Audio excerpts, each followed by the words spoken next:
dal leen ak jàmm seen ànd ak seen chaîne YouTube TAS Info. kii di Saliou Ciss nekkoon ki nga xam te ne moo di joueur ci équipe nationale bu Sénégal ñu bëri njortaat na ngir mu dellu si waat rawatina lii di Coupe d'Afrique des Nations bi nga xam te ne moom la ñu dëtmal mu nekk Coupe d'Afrique boo xam te ne nar na tar lool ci réew mi di Sénégal ndax lam ko bokk ak ñi di waa Cameroun Guinée ak ñi nga xam te ñoo di waa Gambie. moom Saliou Ciss nag ñu bëri njort nañu mu dellu si ndaxte li nga xam te ne moo di ak bëgg a dikk tam ci réew mi di Sénégal naka noonu ca club bi nga xam te ne mu di ASC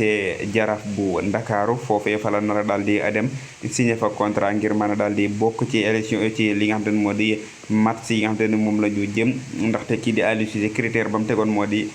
ku am club lay daal di jël moo tax it kii di papaam moom Saliou Ciss jamono ji mi ngi ci ay négociation yu métti ak ñi nga xam te ne ñoo di waa Jaraaf ngir mën a intégré foofee nga xam te ne moo di ca club boobee ndaxte moom mii di Saliou Ciss boobu ba léegi 2021 ba léegi nii daal di wul football ci li nga xam te ne moo di ci match